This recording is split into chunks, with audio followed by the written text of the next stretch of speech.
Hi my loves, welcome back to my channel.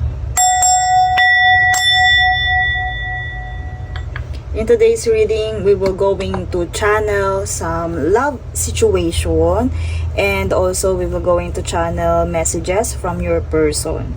So let's see whether you are in separation or in a relationship. Just think of the person that you want to channel the messages. So yung messages na to is ito yung mga words na hindi niya masabi-sabi sa'yo, and kumbaga ito ay galing sa kanyang higher self. Usually pag ang tayo nakikipag-connect tayo, lalo na kung meron tayong strong connection, a soul connection with someone, yung higher self niya yung nakikipag-usap sa atin. Okay, let's read the energy first. Okay, energy for my collectives. Love energy for my collectives.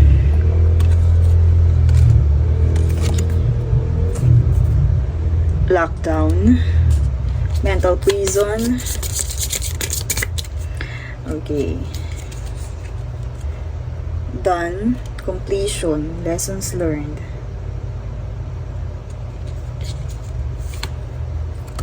Obsession. Must have indulgence. Must have. Okay.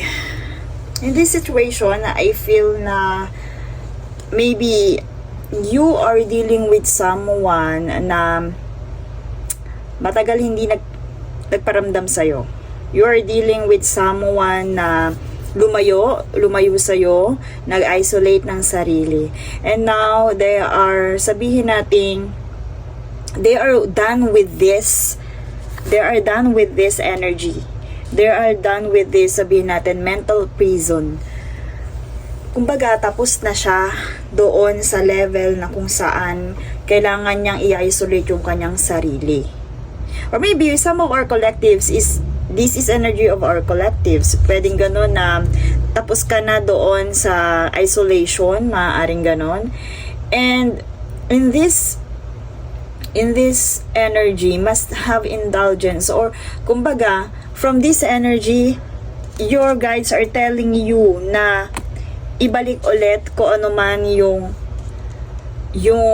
love na nawala during this time, or sabihin natin yung na-miss during this time.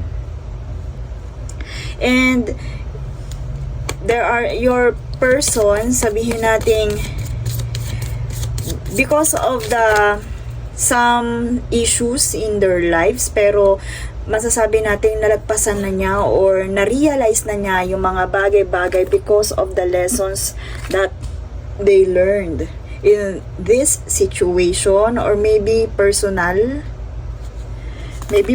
siya, but nalagpasan niya, kumbaga tapos na siya dun sa level, sa era na niya ng isolation na to. Sabihin na ito, kumbaga gusto na niya magparamdam ulit, gusto niya iparamdam yung, sabihin natin, indulgence sa situation na to. Gusto niya merong gusto, kumbaga andun ulit yung masasabi nating gusto niya ulit yung situation na to. Nagbabalik, pwedeng ganun, pwedeng nagbabalik. Okay, nagbabalik yung gusto niya magbalik, or gusto na niya ibalik ulit yung tamis nung nakaraan. And they are looking for a sign kung kailan nila to gagawin.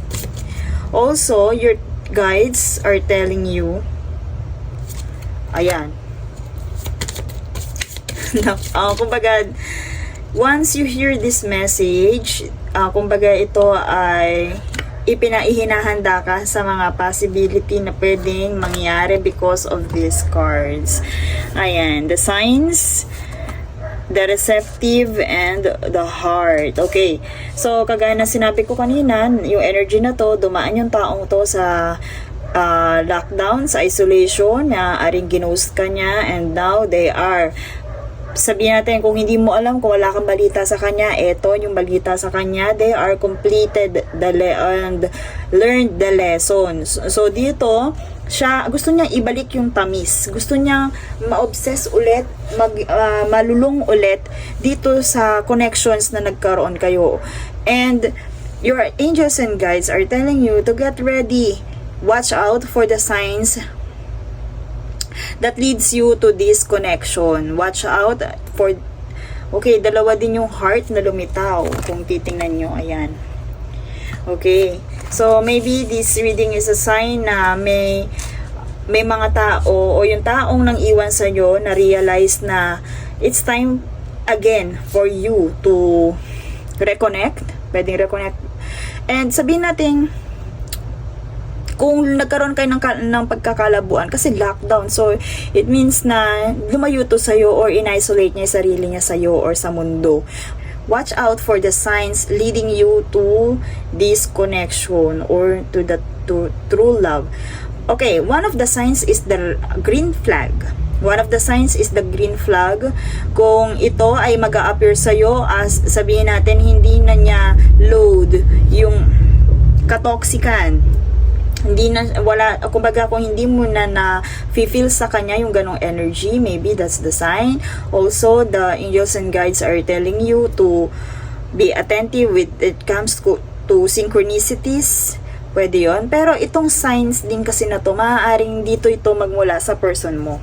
So, look out or watch out for the signs. Hindi naman porket sabihin natin done na siya and okay na ulit siya, nakatayo na ulit siya sa dati niya pagkakalog mo. It doesn't mean na i-assume mo mga bagay-bagay.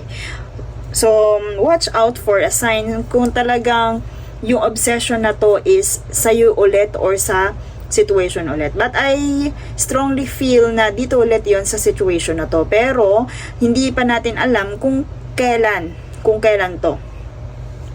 And yun nga, watch out for a sign. Maybe wala ka na, nawala na din sa isip mo, okay ka na. Okay ka na. Maybe okay ka na pag dumating ulit itong taong to.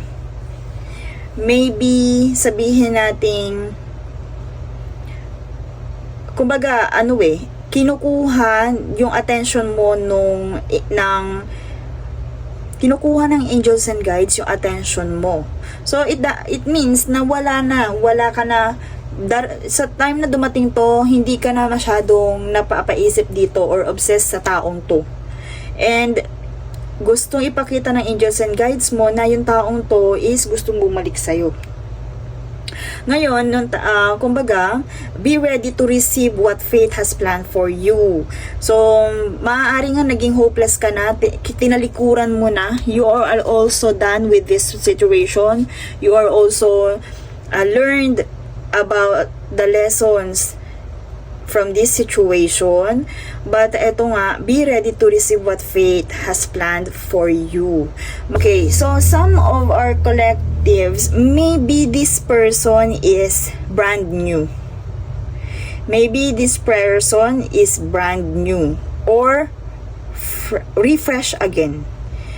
So some of you, to my specific collectives na brand new, you are about to meet someone na sabihin natin marami ng pinagdaanan sa buhay, steady na kumbaga natutunan niya ng mga lessons niya, and sabihin natin matatagpuan mo to, kumbaga it's time, this is the right time for you.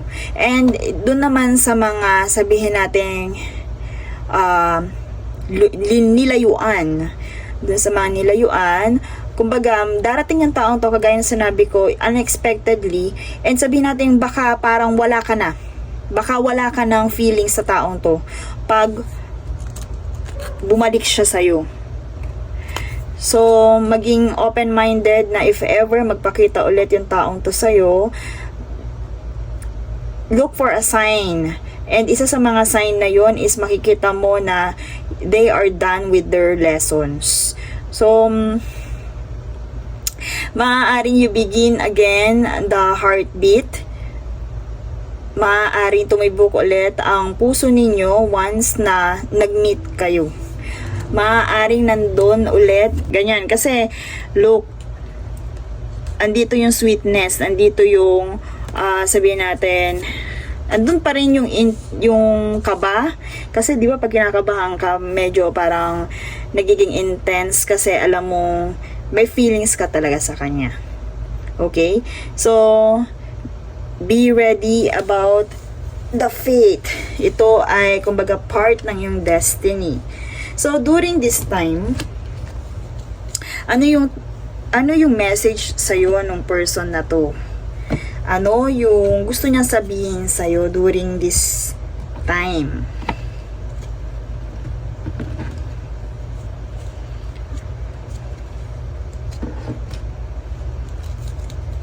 During this time, ano yung gusto sabihin sa'yo ng taong to? Oh, hulog. I look for you everywhere. Ayan, kaya pala nandyan yung obsession. Must have indulgence. I look for you everywhere. So, after isolation and lessons learned, ikaw pa rin yung kanyang hinahanap. Okay, I left before you could leave me. Okay, oo, iniwan ka nga ng taong to. Okay. You speak to me through music. Maybe siya din ay nakikipag-connect sa'yo. Maybe, yun din yung isa sa mga signs. Isa sa mga signs ng person na to. Maaaring meron kayong mga kanta na nakakapag-usap kayo through music. And yun nga, iniwan ka ng taong to before. Alamin ba ba? Okay, iniwan ka ng taong to before. But yun nga, during the isolation, after the isolation, ikaw pa rin yung kanyang hinahanap. Ikaw pa rin yung gusto niya ulit, sabihin natin, manumbalik ang tamis. Sa'yo pa rin. So, yung sa issue siguro na isolation na to, hindi na natin na, okay, yeah. Kung ano man yung sagot, kung ano man yung tanong mo, no, yeah, no. I look everywhere. I am obsessed with your body. Ayan. Kumbaga, obsession, ayan ulit. Lagi kang nasa, yung taong mahal mo ay iniisip ka right now. The moment na pinapanood mo to, they are thinking about you. Okay. So, one of the factor, pwedeng kaya siya nag-isolate muna because this person is full of insecurity sa sarili. So, feeling niya hindi mo siya deserve and gusto ka ng taong to pero kailangan kasi niyang dumaan dito sa lockdown. But they are obsessed. They are obsessed with you. Kung akala mo hindi ka iniisip ng taong to, iniisip ka niya palagi. Iniisip ka ng taong to palagi. So, maybe wala ka na nga. Maybe akala mo wala na lahat kasi parang wala na siya sa horizon, pero yung taong to andun ka pa rin sa isip niya, and they are hindi lang nandun, they are obsessed with you. Ikaw yung palagi iniisip niya, ikaw yung palagi yung naaalala niya, hindi ka nawala sa isipan ng taong to. But ang good thing is meron siyang pagbabago. They are done. They are complete their, sabihin na natin, yung lessons sa life nila. Okay. Love messages from your angels.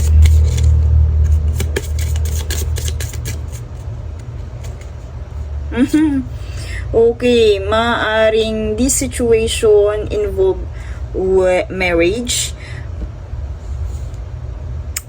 Maaring itong taong to, ito din di ba ganyan yung mga pictorial? So, maaring pag binigyan natin, okay, be ready to receive what fate, maaring hindi mo na to, wala na to sa isip mo but the wedding card, lumitaw yung wedding card. Maaring pag nagkaroon ulit ng tamis yung nawala or yung connection na to, pag nagkaroon ng tamis yung connection na to, maaaring mag-leads to sa wedding. Dahil ayun, naka-wedding gown din. Naka-wedding gown din yung card na to. So, you feel your heartbeat faster when you are close. You truly love each other. Pero maybe ikaw, baka wala ka na nga masyadong feelings, but ito, mas intense yung, I feel na mas intense yung feelings ng person mo sa'yo. Okay? Mas intense yung feeling ng person mo sa'yo. I feel that, na, kung siguro, maging receptive ka or sabihin nating maintindihan mo yung fate or yung destiny na to, baka maaaring it will leads to wedding. Baka kasi ikaw yung tipo ng collective na parang yung pain na nangyari sa'yo is hindi mo kayang kalimutan sa tao, pwedeng ganun. Pwedeng pag ikaw yung nawalan, sumuko na, hindi mo na kayang ibalik, pwedeng ganon. So your angels and guides are telling you na maging receptive. Kung babalik yung taong to at nakikita mo yung mga signs, lalo na yung green flag, maaaring it worth to sabihin natin ito na yung taong para sa'yo. Okay, message from your angels.